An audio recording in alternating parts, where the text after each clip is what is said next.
basic letter of the Hebrew alphabet is a tiny little mark that resembles a comma. And it's called a unit. And it's made like that. Now this letter is actually, as far as we can learn, means a flame. In other words, the entire alphabet is composed of combinations of flames. Now in this we begin to find, for example, something that I have often believed belongs to sexes, namely, that the Hebrew Scriptures are very largely books interpreting the basic concepts of Jewish philosophy which is in the letters themselves, and not in the writings which are composed of these letters. Now the original letter is susceptible of appearing in numerous patterns and forms.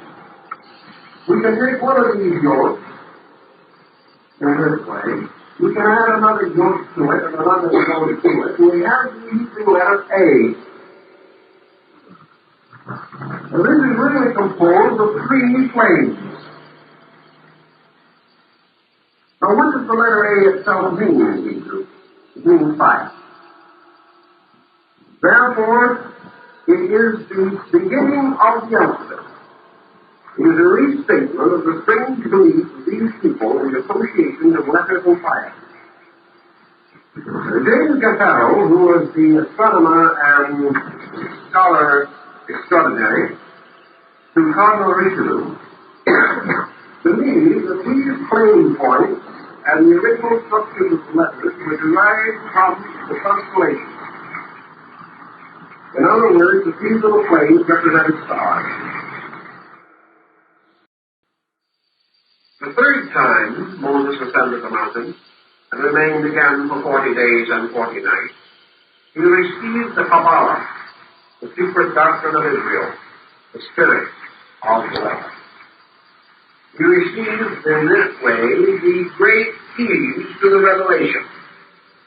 And in the Christian dispensation, the papal keys, which were supposed to have been presented to St. Peter, consisted of a silver and a golden key, and they are crossed on the papal arms even today.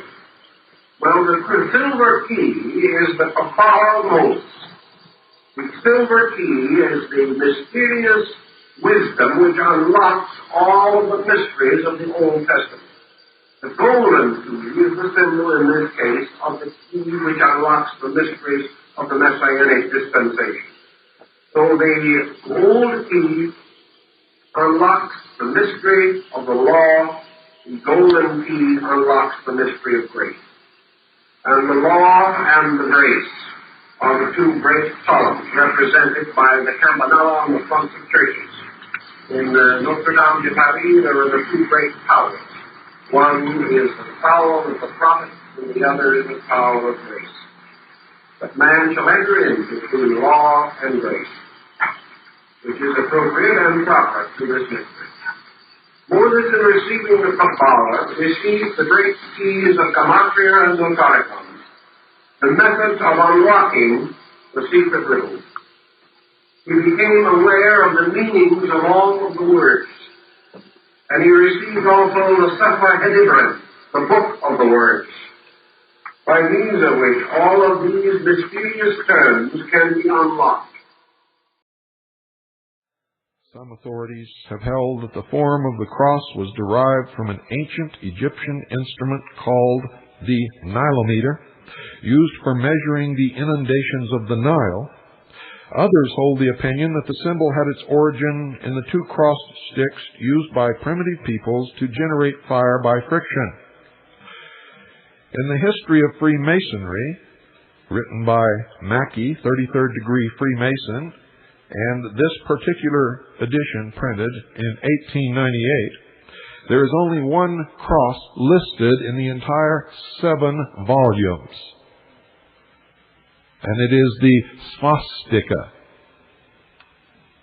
The use of the bell towers and campaniles in the construction of the cathedrals of medieval Christianity, also the more familiar conventionalized church steeple, may be traced back to the fire obelisks of Egypt, which were placed in front of the temples to the superior deities representing the generative force or the rays of the sun, the male principle. The magicians of the Middle Ages surrounded themselves with certain animals, such as bats, cats, snakes, and monkeys, because they were able to borrow the power of the astral light from these creatures and appropriate it to their own uses. For this same reason, the Egyptians and certain of the Greeks kept cats in the temples, and serpents were always in evidence at the oracle of Delphi. The auric body of a snake, they say, is one of the most remarkable sights that the clairvoyant will ever see, and the secrets concealed within its aura demonstrate why the serpent is the symbol of wisdom among so many nations. The philosophers taught that the planet Mars, under the control of its regent Samael, was the transmuted sin body of the solar logos, which originally had been the dweller on the threshold of the divine creature, whose energies are now distributed through the fire of the sun. Samael, incidentally, was the fiery father of Cain, through whom a part of humanity has received the flame of aspiration and is thus separate from the sons of Seth, whom they say was fathered by Jehovah. Isn't this strange?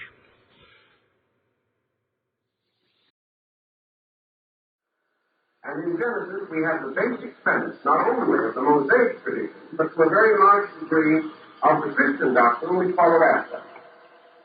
In the opening chapters of Genesis, therefore, we are presented with a story of a divine creation, disobedience, and a fall.